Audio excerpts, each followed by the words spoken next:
Bon, bonjour Richard Galin. Et alors, une question que je vais te poser, et que j'ai posée aussi à Jocelyn, mais il a évité la question. Comment ça se fait que la DNE soit si présente sans son chef? Ça- je ne sais pas, sans doute son emploi du temps est particulièrement pris, mais voilà. Mais sinon, tout le personnel de la DNE effectivement est bien présent et engagé. Oui, j'ai vu, oui, vous êtes nombreux, c'est bien. Alors, toi, ton travail à toi, la DNE, la Direction du numérique pour l'éducation, c'est être chargé de projet éducation aux médias à l'information. Éducation aux médias à l'information, c'est quand même pas un chantier nouveau.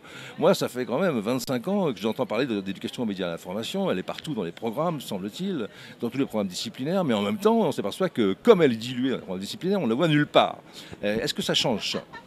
Justement, l'objectif, là, un de mes principaux travaux, c'est à la fois d'identifier et de valoriser tout ce qui peut se faire potentiellement en EMI, que ce soit les nouveaux programmes, que ce soit les parcours magistères, les différents MOOC, les nouveaux cycles et ainsi de suite. C'est effectivement c'est assez foisonnant. Il y a également tout le travail sur les trams EMI. C'est la deuxième édition cette année, en 2015-2016. Tu nous rappelles ce que c'est que les trams? Les trams, c'est les travaux académiques mutualisés. C'est un dispositif d'aide, d'accompagnement et de production de scénarios pédagogiques copiloté à la fois par la DNE et par l'inspection générale. Ça concerne près de 700 enseignants, pour parler chiffres, une centaine d'équipes et près d'une vingtaine de disciplines et d'enseignements. Voilà, c'est sur 1 ou 2 ans.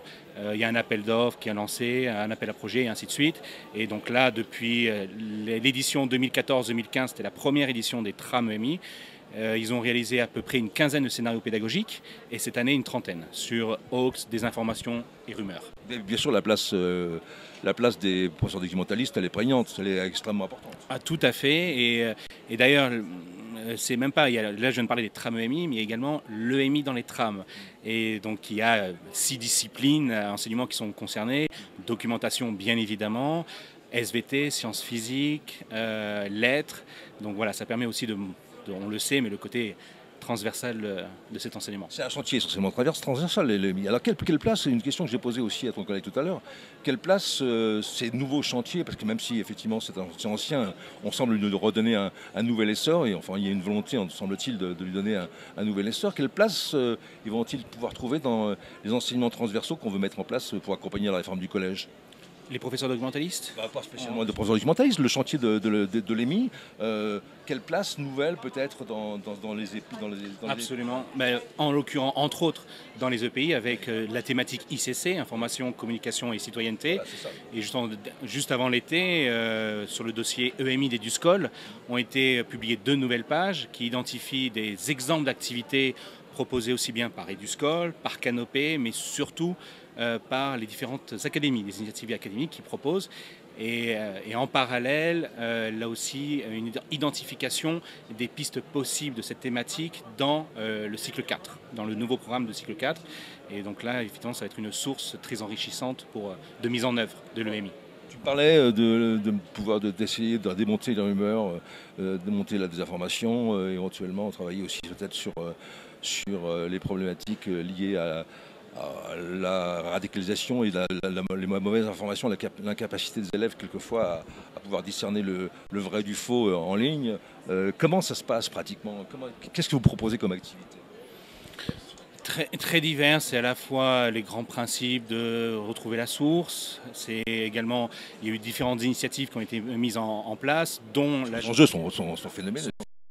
il y a eu la journée du 9 février dernier sur déconstruire les théories du complot, qui a été un succès sans doute, c'est pas le débat, mais ce qui a été, je pense, très parlant, il y avait 5 enseignants de différents niveaux scolaires, de différentes disciplines qui sont intervenus, et ça a montré que cette problématique concerne tous les enfants, tous les enseignants, et qu'il faut également former les élèves, mais également les enseignants. Donc voilà, et prochainement, il y a déjà sur EduSchool une partie. Et tu penses tu perçois, toi, qu'un changement, que les enseignants ont vraiment compris qu'il était important pour eux, tous les enseignants de toutes les disciplines confondues, qu'il était important pour eux de travailler sur ce chantier-là? Je pense, oui. Honnêtement, oui. C'est un travail, vraiment un travail de longue haleine, de fond. Il y a de nombreuses initiatives qui sont prises. Là, personnellement, je représente la DNE dans différents groupes de travail sur justement les cyberviolences. Je parle bien des cyberviolences et non pas que du cyberharcèlement, sur l'esprit critique, sur l'autodéfense intellectuelle. Donc voilà, là il y a vraiment une réelle impulsion qui a été donnée, mais ensuite il va falloir accompagner, former, proposer des grains aux enseignants et aux élèves. Voilà. Pour élargir un peu le sujet, sauf faire de ma part, si je lis les textes, c'est en France, dans l'enseignement français, c'est le CLEMI qui est en charge de soutenir et de porter le projet éducation aux médias et à l'information traditionnellement, hein, depuis des années, depuis des décennies même maintenant. Quelle place il peut trouver là, maintenant parce que depuis qu'il a été en partie absorbé par Canopé. Aujourd'hui, effectivement, le CLEMI est un service de l'opérateur Canopé, mais les acteurs, c'est pas une question, oui, sa place est bien évidemment totale, majeure, fondamentale. C'est un réseau de formateurs et d'enseignants. Tout à fait. Là, il y a d'autres initiatives qui sont prises. Il faut au maximum les valoriser. Ce n'est pas une question de concurrence ni rien. Là, dernièrement, il y a eu France TV Éducation avec les clés des médias qui a lancé à peu près une vingtaine de vidéos en stop motion. Les initiatives sont nombreuses. Il y a Vince et Lou, il y a, bon bref, il y a... Les opérateurs publics, pardon, ils sont nombreux à intervenir sur ce chantier-là. Je pense à France Télévisions, je pense à la CNIL aussi qui a mis des fiches en ligne. Qu'est-ce qu'il y a eu encore? Il y en a eu d'autres. Je ne sais pas s'il n'y a pas eu le CSA aussi à un moment qui avait proposé un site émis. Comment coordonner toutes ces actions finalement? Quel rôle le ministère peut jouer pour coordonner ces actions? Valoriser toutes ces initiatives, parce que malheureusement, on croit que c'est connu.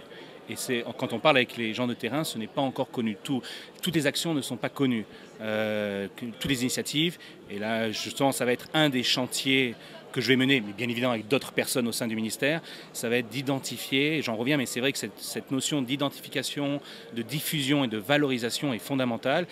Alors, coordonner, non, mais au moins déjà valoriser tout ce qui peut être potentiellement. Je suis enseignant, qu'est-ce que j'ai à la fois à ma disposition? Quelles sont toutes les initiatives, les concours, la SPME est connue, est très connue, mais il y a d'autres, il n'y a pas de mais il y a d'autres initiatives en parallèle et je pense que c'est vraiment l'action de tous, à tous les niveaux, local, associatif, institutionnel, européen également. Je pense qu'il faut avoir une vision, pas forcément que française, et voir ce qui se passe au niveau européen et mondial.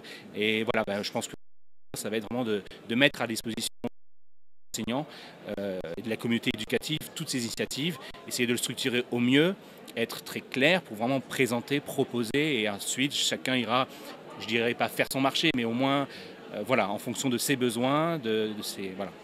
Est-ce que j'ai oublié quelque chose? Non, je pense qu'on a été assez On a complet. tout dit. Bon Ludovia, bonne fin de Ludovia, à toute la DNE, à toi et à toute la DNE. C'est très gentil. Merci Richard. Merci. Merci.